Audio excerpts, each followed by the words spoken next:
Okay, so today I'm going to be sharing a clip with you from a session that I did yesterday for another community in the high ticket sales space. And obviously, I'm not going to share the whole thing with you because it was 2 hours long. I'm going to share the last 15 minutes or so, and there are a bunch of gems in here. I know that you are going to get a disgusting amount of value from this.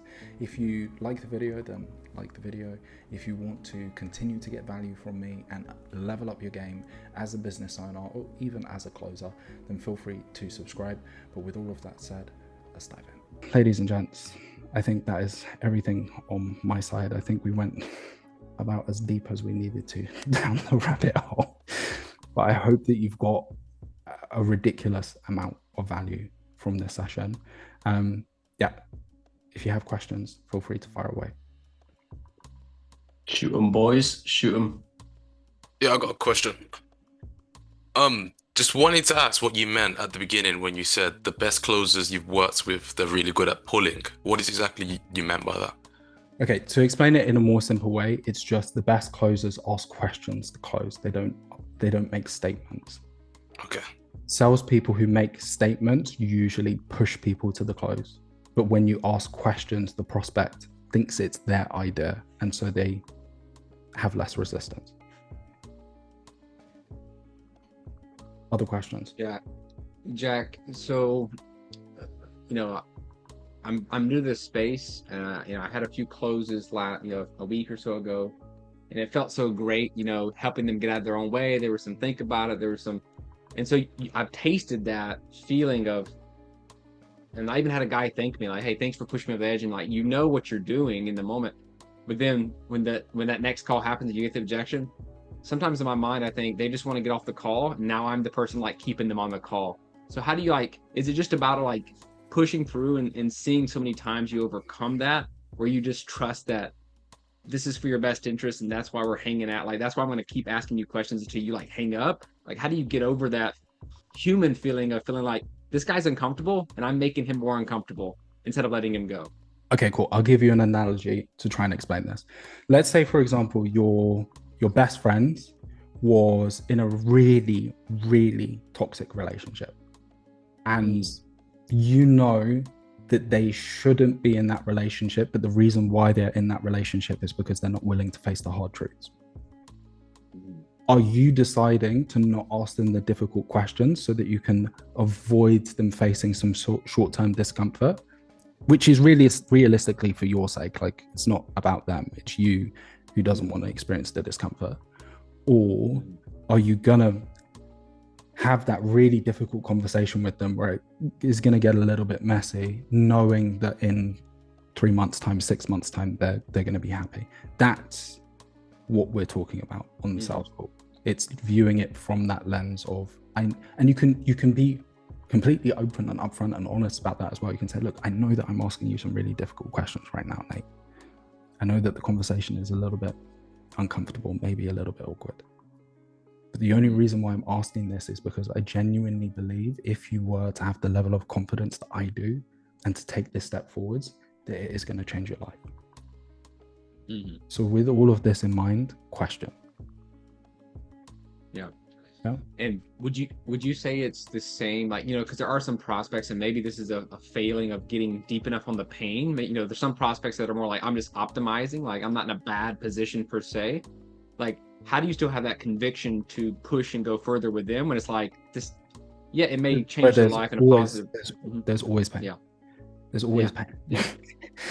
Charlie, for example, Charlie is making something like $12 million a year at 26. Right? He is in pain that he's not making more. Even though his life is sick, he has everything that you could possibly want. People respect him.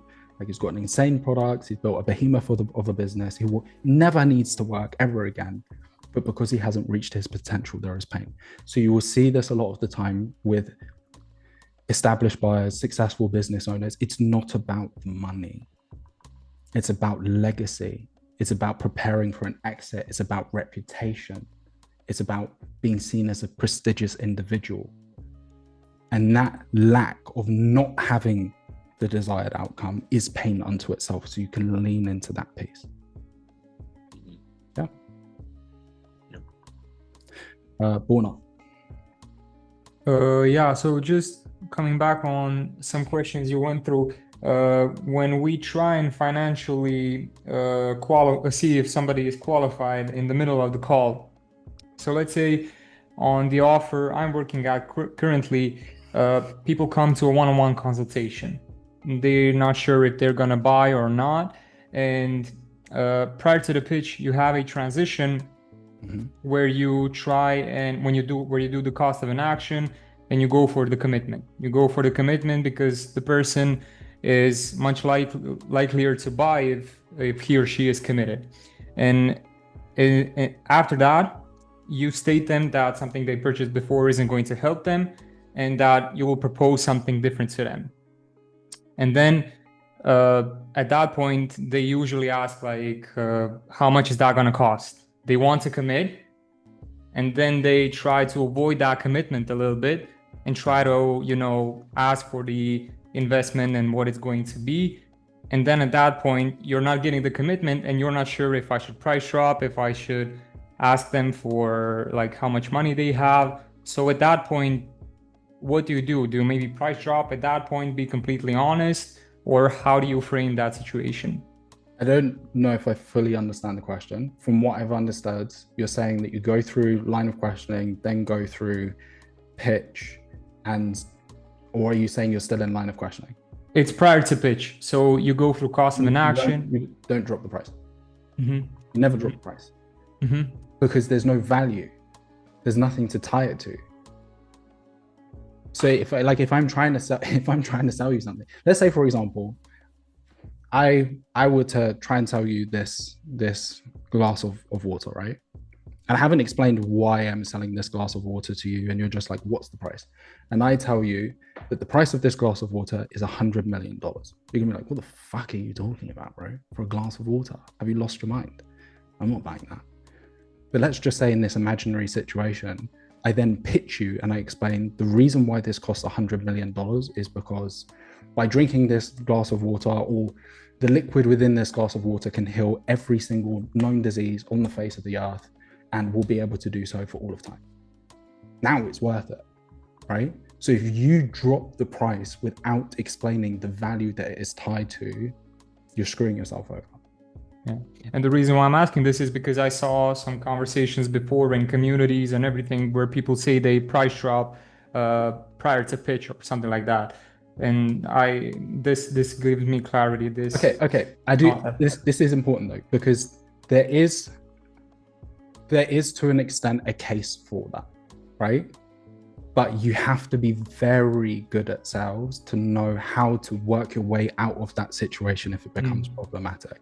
And so if you don't have the skill set in place, I personally just wouldn't recommend it, because you won't know how to navigate the conversation to bring it back on track. Okay. So frame it in their interest, that you're going to make them understand what they're getting, and we can dive into the investment and we can always find a way from there. That was my question. And another question was, sorry guys if I'm asking too much. The other question was, when you say you need to fill in your cup because you're filling out that cup during calls and everything as a salesperson, what if you, let's say, I like to train and I like to train hard and I enjoy it and I enjoy that hard part. But what if you get into a situation where you feel guilt because you're doing that because something goes wrong with your sales calls during the day, and then you're like, maybe that's too much, maybe I should kick that out, maybe I should do more role plays, maybe I should maybe I'm too exhausted on calls, maybe my energy is lower. You have to be honest with yourself, right? So part of getting really good at sales as well is knowing how to be honest with yourself, because if you can't be honest with yourself, how can you get other people to be honest with you, right? In that situation, you know where the line is. If you're going to the gym and spending 5 hours a day training and your sales conversion rate is going down, you should probably stop going to the gym for fucking 5 hours. But if you're only going to the gym, even if it's for 90 minutes a day, right? But it really is very rewarding for you and it makes you happy, then fine. Like, you're not, the core point that I'm making with this is you're not a machine. Do your best, but realize that you are a human being at the end of the day. What's the point, long story short, of you working so hard? What's the point of you making money and progressing and becoming more successful if you're not enjoying your life in the process? Wasn't that the whole point at the start? Was so that you could have more control, have more freedom, have more sovereignty? Because if you don't lean into those aspects, everything will become meaningless. You won't want to do the work. You won't want to jump onto the course because you're not rewarding yourself. And again, this is coming from me. It took me years to get to that stage. And I would have people telling me all the time until it finally clicked. Even the small wins. Every single fucking person in this room, when you closed your first deal, you should have celebrated. Even if celebrating is, I just went down to Nando's, or whatever it is, something tiny. You have to recognize those moments as they come along. You don't have to make it a big, grandiose celebration. But you need to mark them. Otherwise, you won't realize that you're making progress.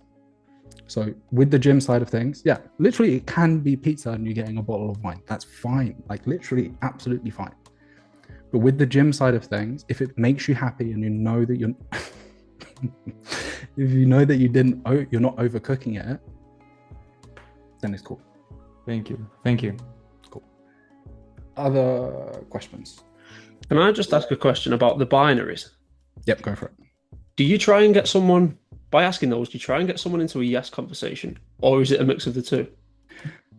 So the whole yes thing isn't something that I'm consciously doing, right? Like I understand the concept behind if you can get somebody to say yes 5 times in a row, that they're more likely to say yes the 6th time. But when I'm doing it, it's less about that. I'm asking binary questions so I can get the answer that I want. Whether that is a yes or a no, it's just, okay, I will try and explain this. The way that meta view of sales is, I have my perspective, I have my frame that I believe that you should buy. You have your frame that you should buy, right? But you don't believe that you should buy because of X, Y, and Z reason. So I ask you questions to understand why you hold that belief. And as a result of now being in this position, I know the path back to my belief. And so I'm asking you very particular questions so that you can follow the thought process that I went to, so you can come to the same conclusion. Does that make sense? Yeah. So the more like, rather than trying to get a yes out of them, it's more logic questions. Exactly. Yeah. Exactly. It's exactly that. I'm setting traps. That's what strategic questioning is. I am setting traps that by the time you've already answered yes, or whatever the answer is to the third binary question, you can't go back the way that you came from because it doesn't make sense to you. Okay, so that is it. As always, I hope that you got a disgusting amount of value from this video. Again, if you liked it, like it. If you want to subscribe so that you can continue to get value from me, then feel free to do so. And if you would like to be trained directly by me so I can help you to scale your business like I have done for, I genuinely don't even know how many people at this point in time, it is in the hundreds, then there is a link in the description to book a call. But with all of that said, enjoy the rest of your day, and I will see you just now.